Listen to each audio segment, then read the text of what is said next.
ఇప్పుడు మీరు ఈ మార్గంలోకి వచ్చిన తర్వాత భగవంతుడు అంటే ఏంటి అనేది అర్థమైందా? లేకుంటే భక్తి ఏంటి అనేది తెలుసుకున్నారా?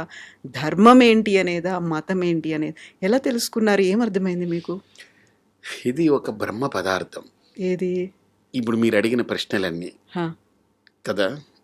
ఇప్పుడు ఇవి చెప్పాలి అని అంటే ఇది ఒక పెద్ద ఒక ట్రెజర్, నిధి కదా. ఇప్పుడు రేగుపళ్ళు అమ్మేవాడి దగ్గరికి వెళ్ళి నాకు ఇప్పుడు వజ్రం కావాలని అడిగామనుకోండి, వాడికి అర్థం కాదు హ్మ్. కదా. సో వజ్రాల వ్యాపారి దగ్గరికి వెళ్ళి మనం వజ్రం అడిగామనుకోండి, దొరుకుతుంది.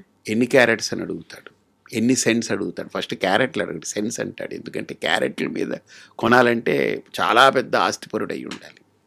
అలాగా ఇదేంటనంటే మీరు అడిగిన ప్రశ్న నాకు ఎలాంటిదేనంటే, ఇప్పుడు నేను చెప్పాలి కానీ అంత చెప్పడానికి సమయము ఓపిక ఇవన్నీ సరిపోనిది. కానీ బట్ ఎనీవే క్రిస్ప్గా, చాలా క్రిస్టల్ క్లియర్గా క్రిస్ప్గా చెప్పే ప్రయత్నం చేస్తాను. మనకు కనిపించే ప్రపంచం ఒకటి, కనపడని దేవుడు ఇంకొకటి. హ్మ్. కనిపించే ప్రపంచంలో మనం ఉన్నాం, కానీ కనపడని దేవుడి కోసం ఆలోచన చేస్తున్నాం నిరంతరం. ఇప్పుడు మీరు అడిగారు చూసారా, ఆ కనపడని దేవుడిని నమ్మడం అనేది భక్తి. అర్థమైందా? నమ్మిన తర్వాత ఆ దేవుడి కోసం నేను పూజ చేయాలా, వ్రతం చేయాలా, దీక్ష చేయాలా, ఏదైనా త్యాగం చేయాలా, ఏం చేయాలి అని వివరించినది ధర్మం. హ్మ్. అర్థమైందా? సో ధర్మానికి మతానికి చిన్న తేడా ఉంది. మతం అనేది ఒక వ్యక్తి ద్వారా తయారవుతుంది, ఒక వ్యక్తి దానికి నిర్మాత అవుతాడు. ధర్మం అనేది వ్యవస్థ అవుతుంది. ధర్మం ఒక వ్యవస్థ ద్వారా రూపొందుతుంది,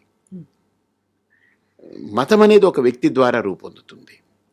కాబట్టి ఈ హిందుత్వం అనేది ప్రధానంగా ఒక ధర్మం. ఇది అంటే నేను ఎలా ఉండాలి, ఏం చేయాలి, ఏ రకంగా నేను ఇది చేయాలనేది. ఇప్పుడు వ్యక్తి ద్వారా వచ్చిన దానికి వ్యవస్థ ద్వారా వచ్చిన దానికి తేడా ఏంటంటే, వ్యవస్థ అకామిడేట్ చేస్తుంది. మీకు అర్థమైంది కదా. వ్యక్తి పరిచ్ఛిన్నతలతో ఉంటాడు, పరిధితో ఉంటాడు.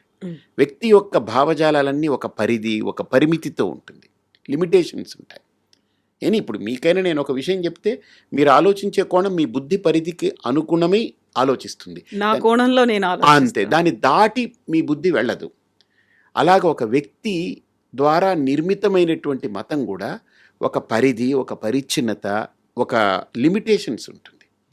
అందుకనే మతాలు అనేవి ఎప్పుడూ కూడా ఒక మతం ఇంకొక మతాన్ని అంగీకరించదు. ఒక మతములో ఉన్న దేవుడు ఇంకొక మతంలో ఉన్న దేవుణ్ణి అంగీకరించదు.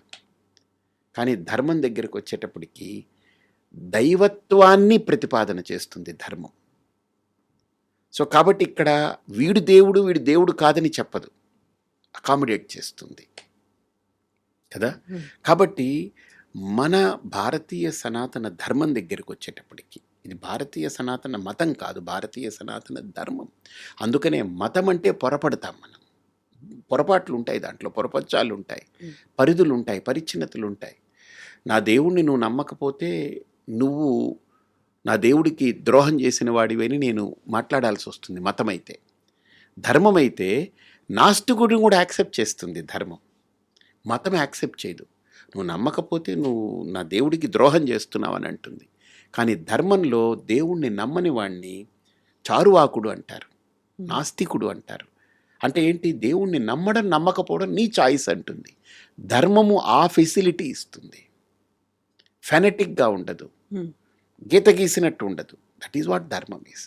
కానీ ధర్మం విషయంలో కూడా మనం ఆలోచించగలిగితే ఈ సనాతన ధర్మంలో దైవం గురించి చెప్పినప్పుడు రెండు విధాలుగా చెప్తుంది.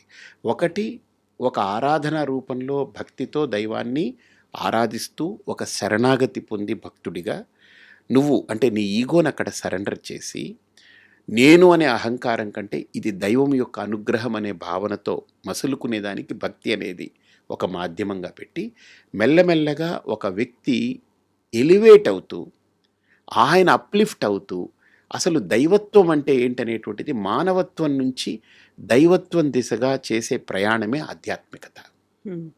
మనం మానవత్వంతో ఉన్నాం. సో మానవత్వానికంటే కింద స్థితి ఏంటి? రాక్షసత్వం, పశుత్వం, ఇవన్నీ ఉంటాయి, మృగత్వం అవి. కానీ మనలో అవి అప్పుడప్పుడు పొడచూపుతూ ఉంటాయి. వాటన్నిటిని హ్యాండిల్ చేస్తూ, లేదు నేను మనిషిని, వాటిలాగా నేను బిహేవ్ చేయకూడదు, ఓ పాశవికంగా ఉండకూడదు, ఒక జంతువులాగా నేను బిహేవ్ చేయకూడదు, నేను చదువుకున్నవాడిని, నాకు సంస్కారం ఉంది, సభ్యత ఉంది, విజ్ఞత ఉంది, నాకు వినయం కావాలని ఇవన్నీ సంస్కారాలని నేర్చుకున్నవాడు మనిషి.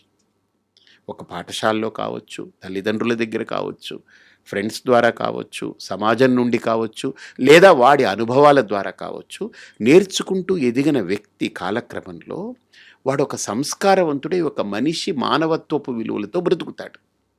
ఇక పశుత్వము, రాక్షసత్వము, ఈ మృగత్వము అవి ఉండవు అక్కడ.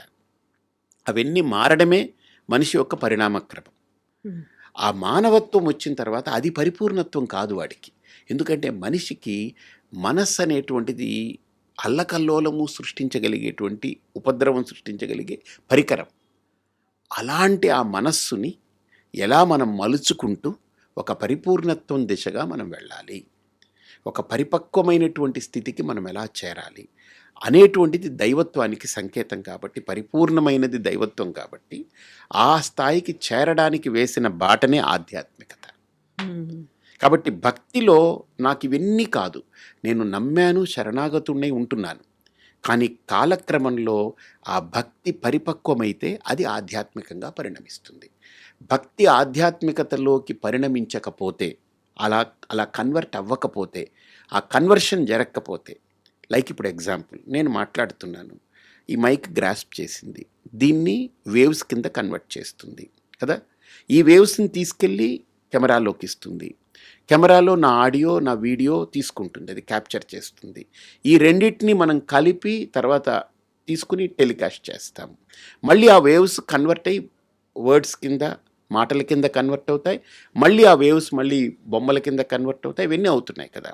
సో ఆ ఫార్మేట్ ఆఫ్ కన్వర్షన్ అది ఎలాగైతే దీంట్లో ఉందో, అలాగనే ఆధ్యాత్మికతలో కూడా, ధర్మంలో కూడా ఒక భక్తుడు ఒక ఆధ్యాత్మిక సాధకుడిగా కన్వర్ట్ అవ్వాలి. అంటే ట్రాన్స్ఫర్మేషన్ అంటాం, కన్వర్షన్ అన్నము, ట్రాన్స్ఫర్మేషన్ అంటే ఆ ఎదుగుదల, ఆ పరిణితి రావాలి. అది రాకపోతే భక్తికి ప్రయోజనం లేదు. భక్తి యొక్క పరాకాష్ట, భక్తి యొక్క కంప్లీట్నెస్ ఆఫ్ భక్తి is transforming a devotee into a spiritual seeker, ఒక ఆధ్యాత్మిక సాధకుడిగా పరిణితి పొందడం, అది కావాలి. ఇప్పుడు ఒక వ్యక్తి నేను భక్తుడు కావాలి అనుకుంటే డైరెక్ట్గా భగవంతుడి దగ్గరికి వెళ్ళి ఒక శరణాగతో, లేకుంటే నవవిధమైనటువంటి భక్తి రూపాలు, మార్గాలు ఉన్నాయి, అది ఆచరిస్తే లేకుంటే అనుసరిస్తే సరిపోదా? మధ్యలో కొంతమంది గురువులు ఉంటారు, ఆశ్రమాలు ఉంటారు, పీఠాధిపతులు ఉంటారు, వారి దాకా వెళ్ళి అక్కడి నుంచే వెళ్ళాల్సినటువంటి అవసరం ఉంటుందా? మంచి ప్రశ్న. ఇప్పుడు మనము ఒక్కటి ఆలోచన చేయండి, అసలు ఈ భక్తి, దేవుడు, ఈ పద్ధతి, ధర్మము ఎవరిచ్చారు మనకు? ఎక్కడి నుంచి వచ్చింది? ఎవరో ఇస్తేనే కదా, ఎవరో చూపిస్తేనే కదా, పరంపరలాగా. కాబట్టి ఆ పరంపరని మనం గౌరవిస్తున్నాం. లేకపోతే ఎవరికి నచ్చినట్టు వాళ్ళే ఏదో భక్తిలో వెళ్ళిపోయారనుకోండి, అది ఏమిటవుతుంది? ఒక వ్యవస్థ ఉండదుగా, ఒక ప్రణాళిక, ఒక విష్ణువు, ఒక వైష్ణవము, ఒక శైవము, ఒక అమ్మవారు, లేదా ఇది కొన్ని దాన్ని నిర్వహించి, దాన్ని అందించి, సరిగ్గా దాన్ని అందిపుచ్చుకొని, వాళ్ళు ఆచరించి, వాళ్ళు దాంట్లో ఎలివేట్ అయ్యి, వాళ్ళ కింద వాళ్ళకి దాన్ని మళ్ళీ అందించడం అనేది ఎలాగైతే ఒక లీనియేజ్ ఉంటుందో, ఇది కూడా అంతే. And for more videos, please subscribe to iDream. Please subscribe to iDream. Please subscribe iDream. And please subscribe to iDream. For more videos, subscribe to iDream. please like, share and subscribe to the channel. Congratulations, iDream. Subscribe to iDream. Subscribe to iDream. So subscribe to iDream Media. iDream ki iDream team andarki huge congratulations. Please subscribe iDream Media. Please subscribe to iDream. Subscribe iDream. Please subscribe to iDream. iDream అంటే నా కళల channel subscribe చేసుకున్న నోరు తిరుగుతలేదు, మీరైతే గంట గుర్తు కొట్టండి. For more such videos, please subscribe to iDream. Subscribe to iDream. Please subscribe to iDream. Please subscribe iDream Media. Please do subscribe to iDream. Please subscribe to iDream Media. For best entertainment and information, please subscribe iDream. And don't forget to subscribe to iDream.